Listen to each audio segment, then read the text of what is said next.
All right. Okay, so this is Krista Scott Dixon. She's here. She's gonna just kind of walk us through her past, her new book, and then just kind of how she got where she is today.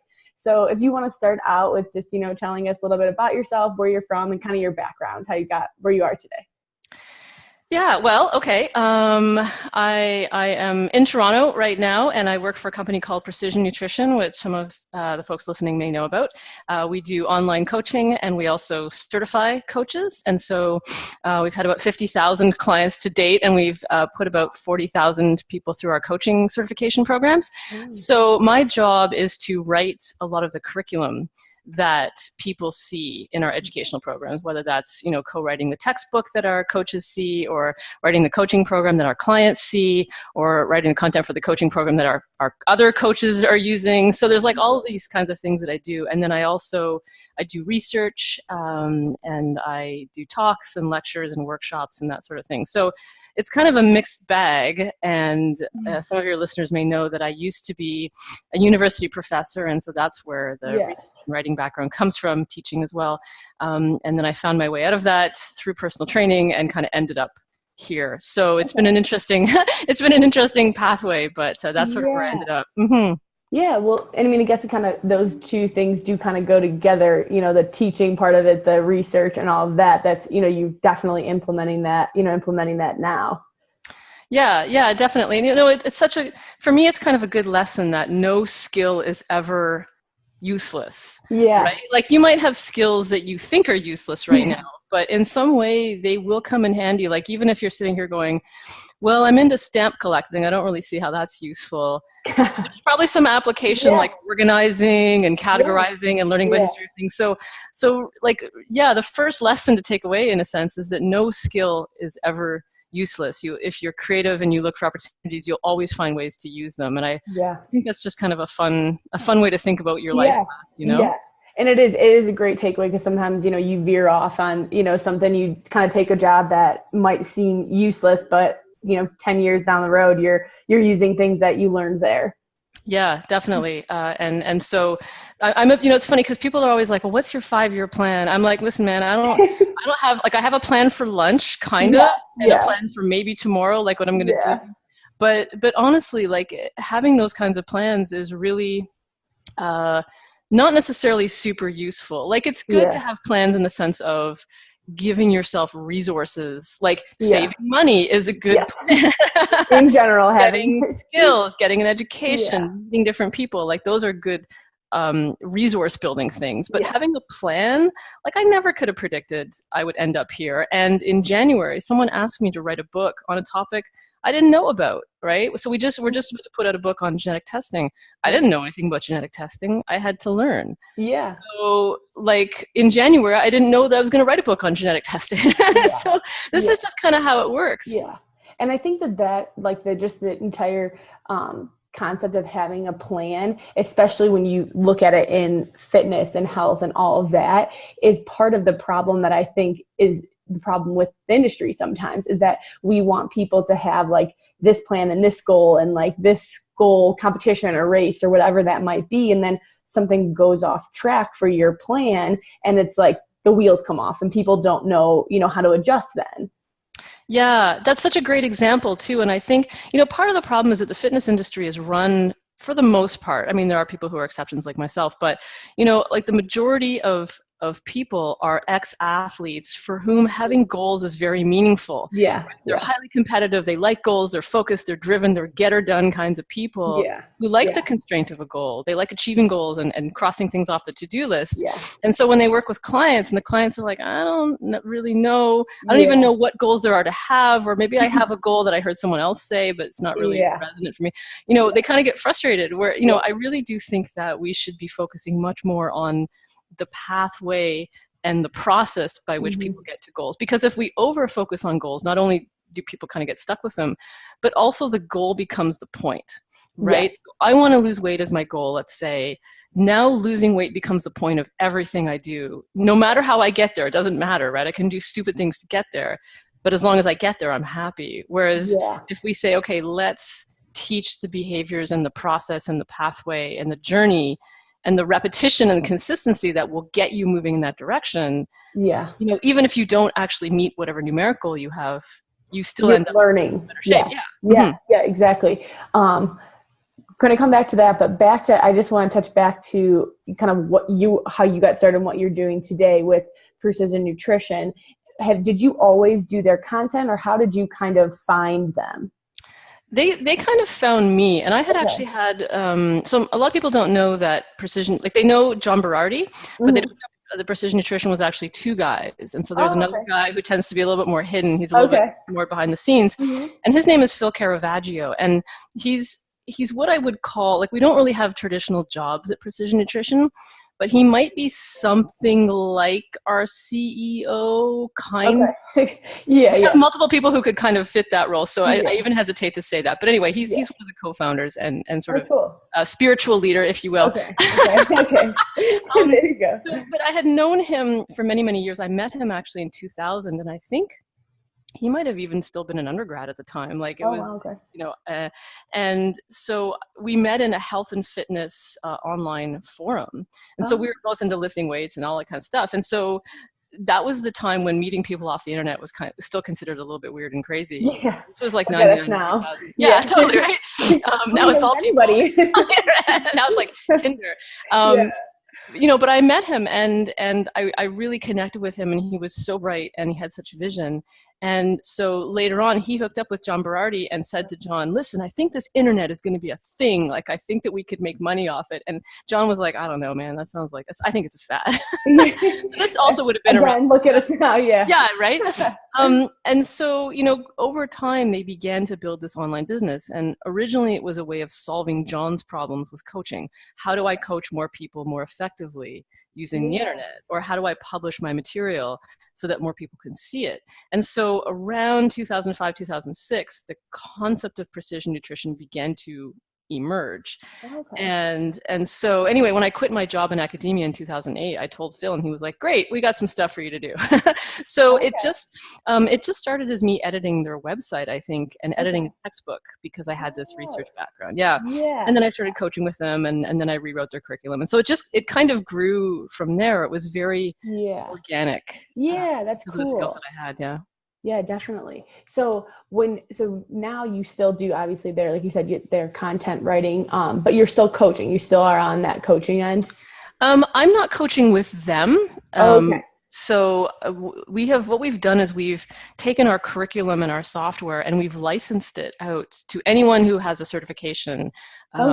So if you're a certification student or you've got your certification, you can take our software now and our curriculum, which is like a year of stuff, and with your clients, which is really cool. So now it's just not just that we're coaching at PN, but other coaches can take our stuff and take it out into the world and benefit more people. So I can use the curriculum and the software I created or helped create. I didn't create the software, obviously. Don't take too much many smart people created that software. And so I have my own little roster of clients. And part of that, the original motivation was to say, okay, we're testing this software product. I got to see how it works. I have to use it myself to see what things come up and how could I make it better. So I do have my roster of about 30 clients that I see kind of on the side, testing the software, testing the curriculum, and using that insight, not just to help people, but also to make our own product better. So it's kind of a really nice symbiosis. Everyone wins, I think. Yeah, definitely. What would you say is kind of like different about now? I am almost through with your Why Me Want Eat book. So I don't know if that type of, because I think that's a very different book and I think it's great. Just very different than what I think you find in the industry. Would you say like the thought process similar to the coaching that you do at PN, or is that kind of more of your own spin on the industry? Yeah, it's a bit of both. It's definitely very much my own spin. And in that book, I get to say things that I could not say necessarily in a professional capacity, right? Not just the language, because, people know me, it's full of curse words, but even just the places that I'm willing to push into and the things that I'm willing to say to people. I think in a professional capacity, you have to be a little bit more reserved and a little bit more conservative, not just politically, but in terms of how far you're willing to push people and Yeah. where you're willing to go with them. So the book for me is a fairly, I don't want to say it's a radical departure, but it's kind of all the things that I wanted to say. Yeah. Yeah. Yeah. Yeah. And really what it is it is a plain language, accessible, fun, I think interesting way Yeah. of capturing counseling psychology, different forms of therapy, behavioral neuroscience. Like Yeah. there's science behind what that book is, even though you don't see it It's because so you're like, simple. Yeah. yeah, you're doodling and writing Yeah. stuff in the margins Yeah. and stuff. Yeah. And I guess for the listeners, because I'm thinking now everyone doesn't have this book in front of them to see, you should anyone should go check this out though. It's on Amazon, Why Me Want Eat. But can you kind of just explain it quick, a short version of what it is? Yeah, totally. Well, so it's, first of all, it's a workbook. So it's meant to be written on, scribbled on, engaged with. Like, there are even times I tell you, crumple up the pages and throw them away. Yeah. So it's a very simple, plain language, accessible, easily read workbook that progresses you through thinking about, feeling about, engaging with any issues that you might have with food and eating and some body stuff as well. And my contention is that really most of us in the 21st century have some form of food and eating issues. And so the book is sort of a way to work through this on your own behalf in a way that is based on evidence from psychology, from neuroscience, understanding how people make change. And I think it's a little bit different from what you might see in the fitness industry because it is based in a different way of thinking, right? Yeah. A lot of self-help books, I find, in the domain of eating and food issues, a lot of books are either very clinical, they talk about eating disorders and it's all about clinical pathology and stuff. Yeah. Most people don't relate to that, right? Yeah. I certainly want to diagnose themselves with, the extreme. Totally. And I didn't relate to it because I didn't fit the profile. I was not 18 or 16 and restricting. Like it was, my experience of having eating issues was vastly different, not vastly different, but significantly different than anything I found in the clinical literature. It just didn't resonate for me. And I think that's true of many, many people. It's like if you have a problem, if you have an issue with alcohol, if I say you're an alcoholic, you're like, it's not really me. Yeah. I'm not that bad. Yeah, I'm not that bad, right? Yeah, but I don't do it this way. I don't do it that way, right? Maybe you do it in a way that's unique to you. So So that's one kind of literature. And then another kind of literature is the self-help literature, which I found very serious. It was like, here's your problem and here's how you're going to work through it. And like, it was very well-meaning, but I was just like, ugh. Like, and so my way of solving problems is to have a sense of humor about it, right? To make fun of it, to have a sense of humor. And so that's what I tried to capture. Like, this stuff is messed up and it's ridiculous. Like, you do find yourself in ridiculous situations when you have eating issues. Like, it's 3 a.m. and I knew a guy who was driving around at 3 a.m. looking for cashews. And he was like, what is wrong with me? This is crazy, right? Yes. But it's also funny. It's also funny. And so somehow being able to make fun of it helps disempower the strength of the problem. Yeah, and that's what I think is so great about the book, is because it hits, I think it hits more people in the sense that more people can understand it that way, in the sense of like I heard, I don't know, can't remember whose podcast it was that you were talking on, but you were explaining how like the whole reason that you named the book, like Why Me Want Eat, was, if you can correct me if I'm getting this wrong, but was because it is like, you feel like you can't even form sentences when like your brain is at this point where you're like hiding in a closet and eating McDonald's. And then like 20 minutes later, you're like, that's what it just happened. Like literally, I don't even know what just happened, because I know that like I am, a 25-year-old person who knows that's not what like will help me reach my goals, or like anything like that. Right. Yeah, no, that's exactly it, right? You do go to this part of you where you're just like, what is even happening right now? And I think like that's such a challenging piece for so many people, because in the rest of their lives, they're often very competent people. And many of them might have struggled with this for decades. And so now they're in their 50s, 60s, and they're like, okay, I was a lawyer, I was a doctor, I was this, I was a professional person, whatever. How come this piece of my life feels so nutty. Right? And yeah, like there are these moments of just primal weirdness where you're scooping stuff or whatever. Like if you didn't have a spoon, you would use your hands. Right? Just nothing matters. Yeah, totally. Or like you'd use like a little kid's like sand shovel or something like that. If you didn't have like putting weird combinations of food together just because, like, there's just no logic to it. Your brain is just off.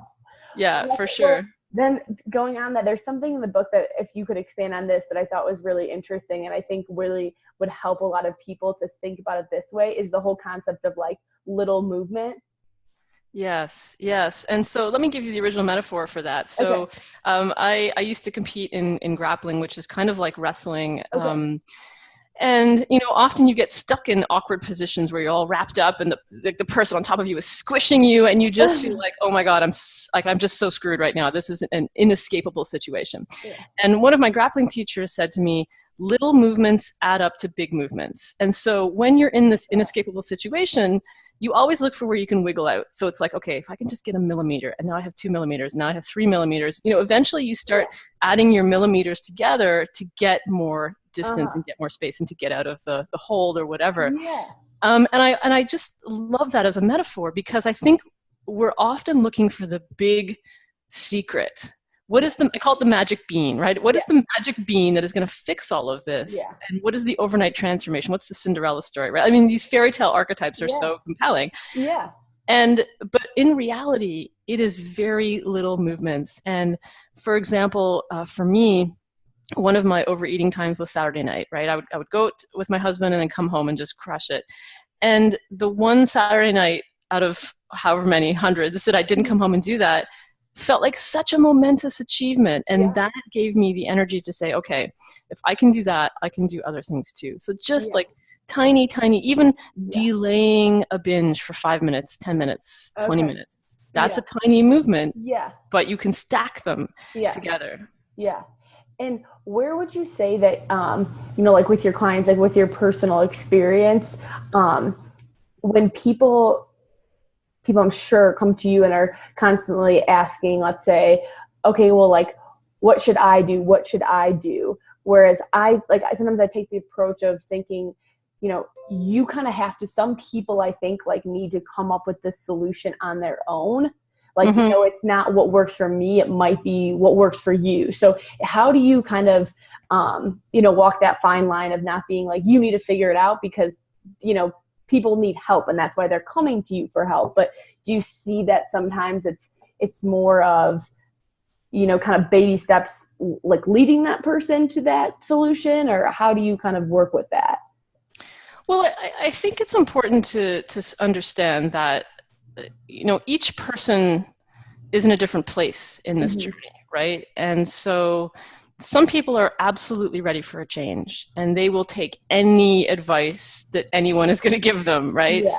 So, you know, in a moment of difficulty, if you say to them, hey man, knock it off, they're like, yes, you're right. So that's one end of the spectrum. And then other people are very, very in it, and only 1% of them wants to change. And so in that case, you know, a more hands-off approach might be working better. So it's really hard to say exactly what does for everyone, but I would say that an important part of beginning the journey is acceptance and compassion and curiosity. Those are sort of the trifecta for me, of just saying, here we are right now. That's the acceptance piece of just standing back and going, okay, that's what's happening right now. Like just accepting that this is a part of your life and it could change, but here's what's happening today. The compassion piece for me is saying, this is hard. This represents some kind of pain or difficulty that I'm experiencing right now. So it doesn't mean that I suck or that I'm bad, I'm lazy. It just means that right now I'm struggling and I'm suffering. And the third piece around curiosity is saying, well, why is this? Could I try other things? Why is this here? What does this tell me about myself? Like asking it questions rather than saying, rather than making rules or saying, you know, this is bad and it shouldn't be here. So for me, that's like, those are like the three pieces Yeah. of dislodging kind of stuck behavior patterns. Yeah. Oh yeah, that's great. That's great info there. As far as, like kind of fitness and health fit together, what do you say to, a client who, because it's kind of goes back to that little movements thing. It's almost like some people try to do everything at once, 100% clean diet, new workout regimen. What do you feel is, I guess, not most important, but like kind of can be the most beneficial if people want to kind of fix, just a healthier lifestyle? Mm-hmm. I think, one of the questions I like to ask myself is this sane? Like, would a reasonable person think that this is sane? Is this a sane and sustainable way to live a life? Okay. Yeah. And so I think if you contemplate like strict clean eating, strict this, strict that, whatever rules, I think most people would come to the place of saying, unless there's a really compelling reason to do it, like for example, you have a food allergy, right? Maybe sugar makes you break out in hives. Okay, fine. Have a good roll with sugar, right? But for most people, having strict rules, having strict external sort of constraints, is not a sane and sustainable way to live a life. Yeah. So I like to start by asking people how they could imagine an alternate future.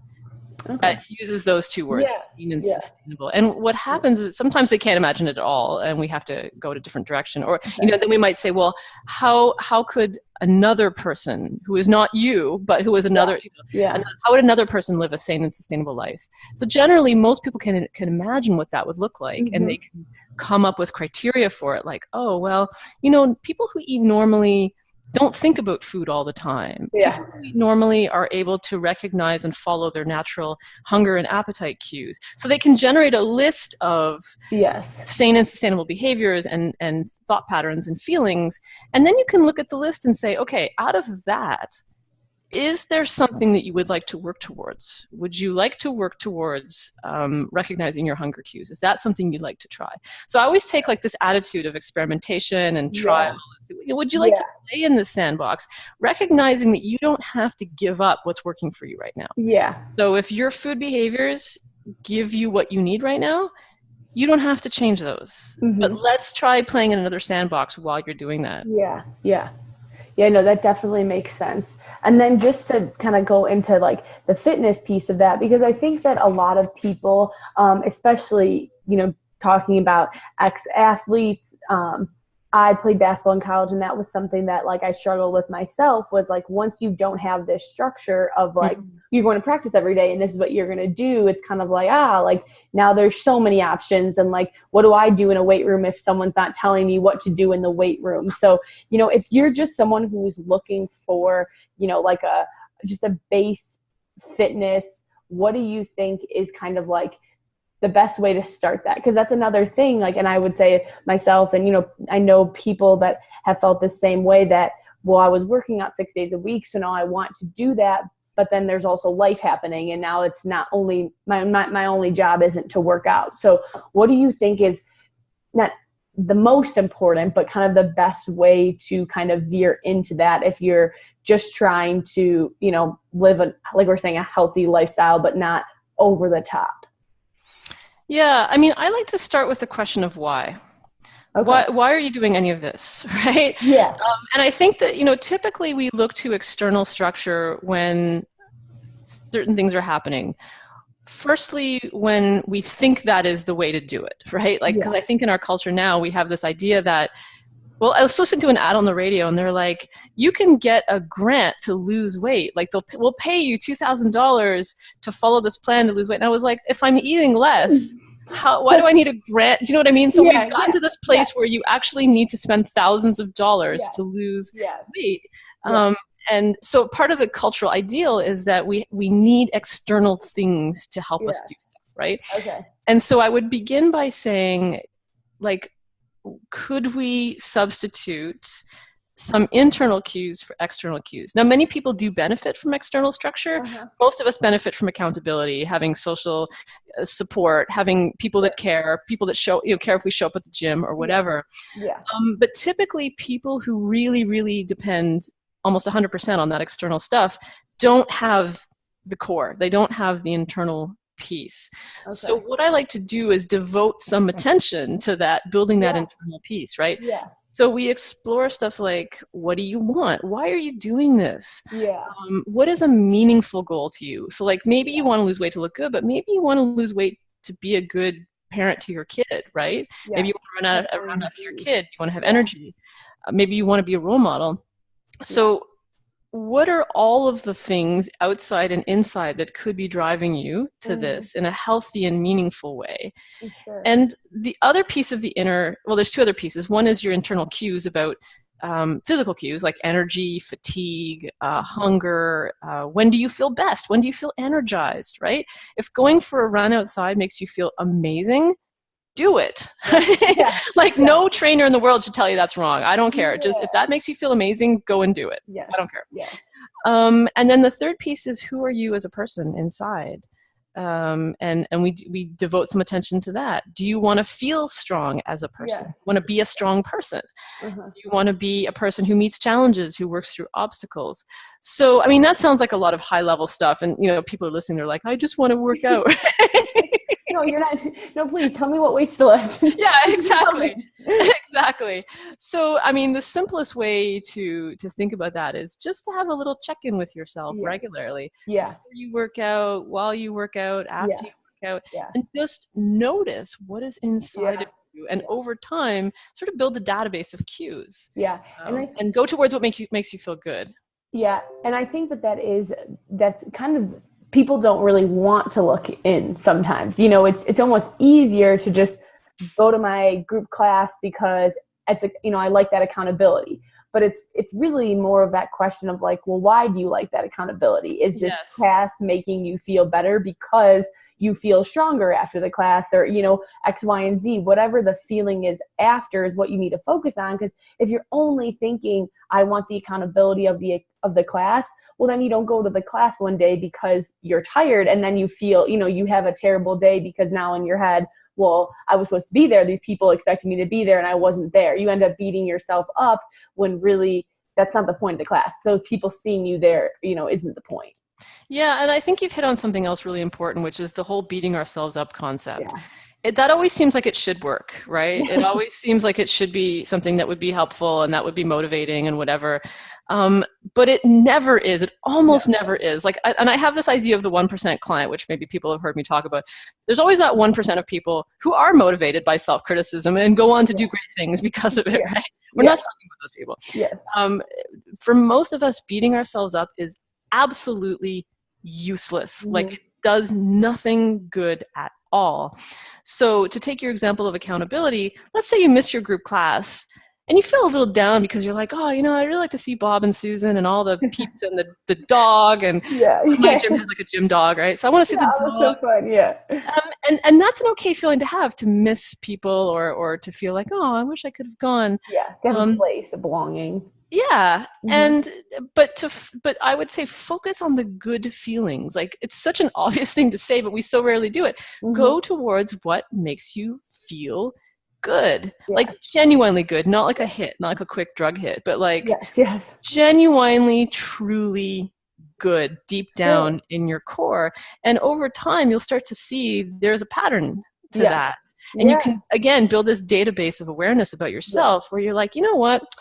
Like, I don't know, so whatever food makes me feel good in the sense that like it numbs me out, but I always feel so bad. Like, I feel gross afterwards. Whereas when I eat this, I feel genuinely good. I have energy. I feel like I'm ready to kick the world in the ass. So that's my cue. Go towards that. And what makes me genuinely better? Oh, you know what? Overcoming that challenge made me a better human being. And I don't mean better like being a good little girl or a good little boy, but I mean, like, I think we all have a felt sense of like being good and better inside us, like growing and learning and flourishing. So go towards what makes you feel flourishing. And I think that, in the specifically like the fitness field, people do want to do what they see is working for other people. So that's something that I always try to stress to people, is that you have to find, like what works for you. So I do a lot of running. I found a community of people to run with, and I enjoy that, and I feel good when I do that. But if you hate running and the thought of running 1 mile makes you want to throw up, you don't run just because I like to run, or you know what I mean? So try different things. If you're more comfortable being led by an instructor, try a yoga class, try a Pilates class, try a CrossFit class, try it, and then, go to that feeling. Like you're saying, if that feels right for you and you feel like you could do this more than once a week and you would be happy with doing it, then do that. There's not, any kind of movement for your body is what's best. Being sedentary isn't going to solve your problem. So, just find what makes you feel more comfortable versus hating the thought of it. Yes, absolutely. And that's such an important point. And I think sometimes fitness instructors get into this headspace of like, well, it really has to be this way, right? And you have to do it this way, and it has to be, you have to have resistance training. If you don't have resistance training, that is so bad. Yeah. Come on, man. Like just move your body. Yeah. And there's like everything from archery to Zumba. Like there's so many ways you can move your body. It doesn't matter. Just move, because movement is, we've gotten all screwed up about exercise and working out too. We think about exercise as like a chore that I have to do to get sweaty and sore, and I should be barfing and whatever, right? Yeah. To me, movement is a way of human expression. Like it's a mode of intelligence, I believe. It's a way of being in the world, learning about the world, experiencing the world. And it's a way of expressing yourself. Sure. So what if you took that headspace and went out and tried to think about movement and how to experience movement? I mean, I'll give you an example. So I'm now learning to sprint, which is blowing my mind because, like, don't we all know how to run, right? Of course we don't. I mean, we think we do. No, right? I think that's sorry to interrupt, but that I think is the most interesting thing when I started getting into running. Like there's a running form and there's and who knew this? No one teaches you how to run. Like being a basketball player, no one would ever be like, go play basketball. Yeah, it's true. How do I dribble? No, you just wouldn't say that, but it's like, go run. You should just know how to run. Like, no, you don't. Totally. No, that's exactly, that's a great analogy. Go play basketball for sure. Right. And because that's conceptually simple. You're like, well, basketball is just throwing a thing into a hoop. I don't see what's so complicated about that. But sprinting is fascinating because it really is all applied biomechanics, and the people that are into it get super geeky about it.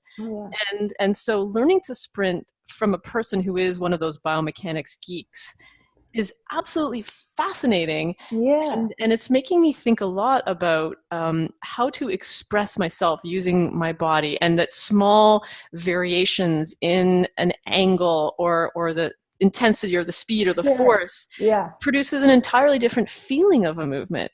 So this is kind of blowing my mind in all kinds of ways. So, and it's a much more exciting, motivating experience. Like I want to go back next week. You're intrigued.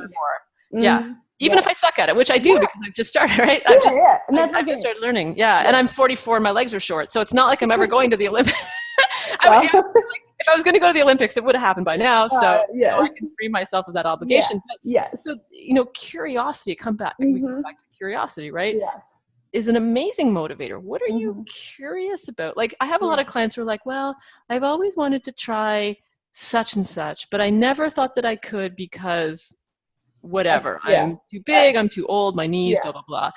And from my perspective, there are very few activities that you truly cannot do without modification. Like, maybe you're not going to be doing the, 720 degree flip off your snowboard, but you can probably get going down the bunny hill.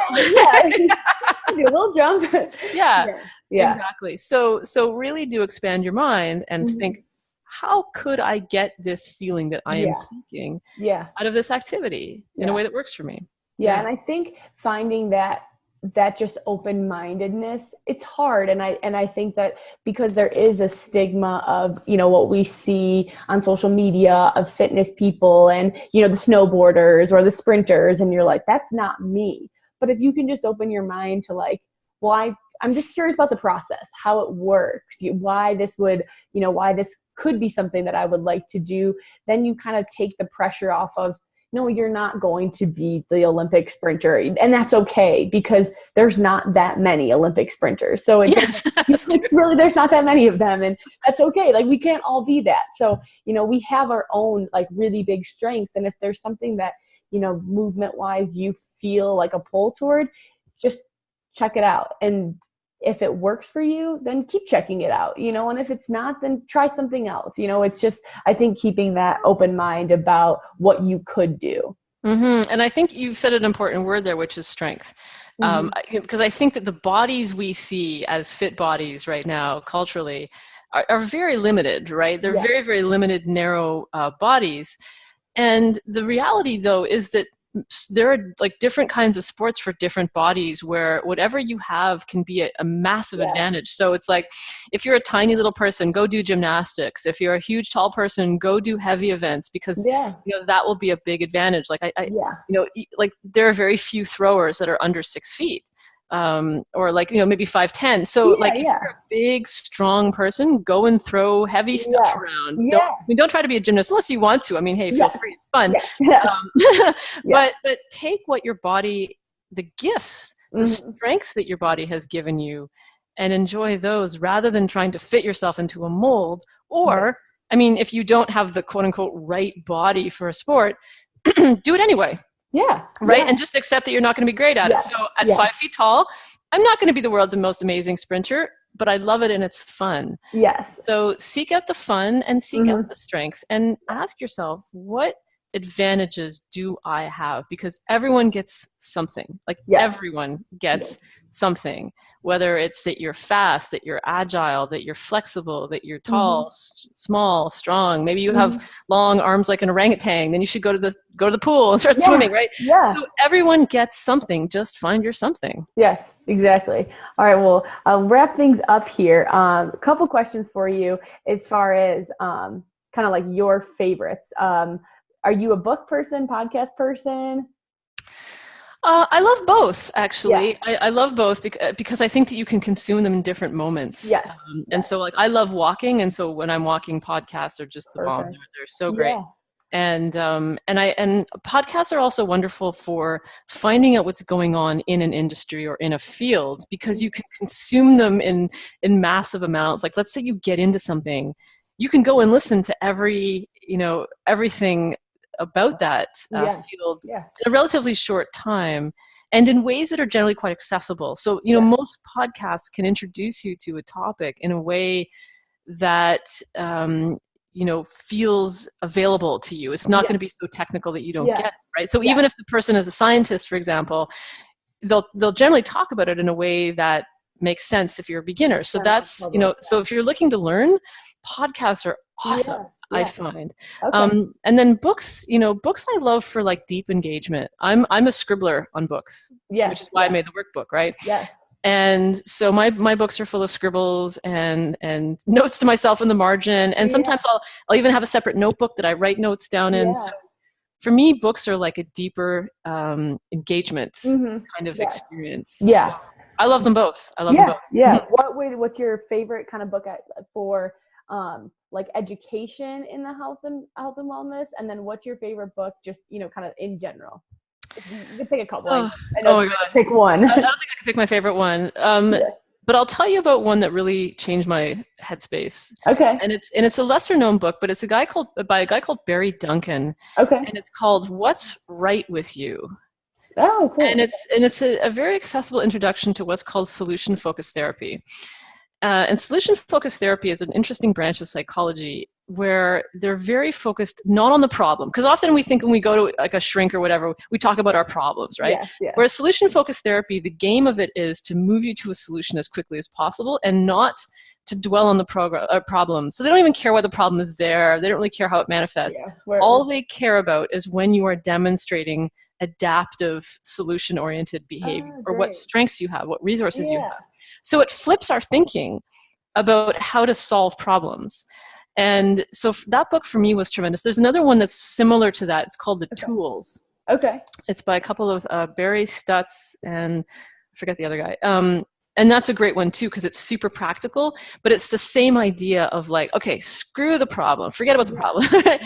Let's look at all the ways in which you are being resilient and adaptive, and here are some concrete ways to get you moving towards change and growth. So those two books for me were absolute game changers. And I actually have one sitting right next to me on the table, Okay. which is another one. I'll give you one more. Yeah. This is like a classic self-help book. It's called Loving What Is, and it's by a woman called Byron Katie. Okay. And, you know, at times it gets a little bit woo-woo and like new agey, but fundamentally it's about learning how to accept reality. Okay. And to work with reality and to change your thoughts about reality in a way that is very practical. And so, you know, there are questions, and it's a very question-based paradigm. So it's like, is what you're believing right now absolutely true? And you're like, got to think about that. Right? Or for example, if you're thinking about certain things in a certain way, what's your attachment to thinking about them that way? Sure. If you dropped that thought, who would you be? How would it change you? How would it change your story? And so like it's a lot of thought exercises about how to perceive your world. So 3 books just to get you kicked off. I mean, there's tons more, but no, that's great. That's great. We don't want to. Yeah. And what was the other question you asked me about? I think I just said, you think you kind of covered it, because I said like, what is your best, like, what would you say, like, health and wellness book, and then kind of just like book in general. I guess maybe, would you have a favorite book in general? I don't have a favorite book in general, but here's another one that I'm reading, which is also sitting right next to me. Someone just gave this to me. Cormac McCarthy, one of the greatest American writers. It's called Suttree. And this is a fascinating book, and you can see I've marked it up and like stuck Post-it notes in it and scribbles on it, because the way that Cormac McCarthy works with language is fascinating. And language changes the way that we think about everything. Right? And so even me talking about the word resilience, like if you come to me and you've had a difficult time, and I say, wow, you've been a real failure, versus, wow, you showed a lot of resilience in difficult times. Your experience was the same, but the way you think about it is completely different. And so Cormac McCarthy is very well known for his language. Very evocative and very powerful. So if you're into fiction, I highly recommend it. And this was a gift from someone who said, you have to check this out. The language is it's great. Yeah. We'll definitely check those ones out. I don't know if this book, something that you said earlier reminded me of this book. So if you're looking for, it's super easy read, funny though. It's called Fitness Junkie. I don't know if you've heard of that, but it was when you were talking about that ad, like, you know, $2,000 grant for health and fitness. And it's just a really funny read about how the industry has become so expensive. So, you know, you need to buy this package and go to this gym and, you know, drink these juices that are $20 a bottle, you know, just how it's become so extreme. But it kind of pokes fun at that, but it has a good, you know, good kind of meaning behind it as well. So I like that one if anyone's looking for just kind of a funny, easy one too. Yeah. Well, you know, and the word junkie, I think, is not accidental, because we get hooked on this, right? We get hooked on this habit of like, what's my next hit? Oh, what's the next big fitness class? Oh, what's the next big, maybe this will be it. Maybe this will be the magic bean, right? So we get hooked on the process of seeking and starting tomorrow, starting Monday, whatever. So yeah, the word junkie, I think, is super accurate. Exactly. All right. Well, the last thing then is, what would you recommend everyone does to see they're strong today? Ooh, that's a good one. I would go back to that trifecta: acceptance, compassion, curiosity. So now I am aware that whatever is happening, you know, here I am in this moment. Here is my reality right now, and I accept that being here. I don't have to like it. I don't have to love it. In fact, I can completely hate it. That's okay. But I accept that this is the reality for me right now. And that is like powerful if you really internalize it. And compassion, you know what? This could be a moment of suffering for me. This could be a moment of difficulty. I'm going to be kind with myself during this experience. And then curiosity. Okay, well, what is happening? What is actually happening here? Which is a deceptively simple question, right? What is actually happening here? And what does it mean? What does it tell me about myself? Are there other stories I could tell? What if I was to generate 5 different stories about what's happening here? Different, like completely different. What would that mean? What would someone else say? But like, so you just kind of like a 3-year-old generate a bunch of questions. And those 3 things together, practice those every day, Yeah. It's going to rattle your brain right out of the cage. Awesome. Awesome stuff. Well, thank you so much for your time and for being here. I know that everyone, great stuff here. We learned a lot. And again, check out Krista's book, Why Me Want Eat. It's different, and it's, you won't be sorry for sure. Awesome. All right.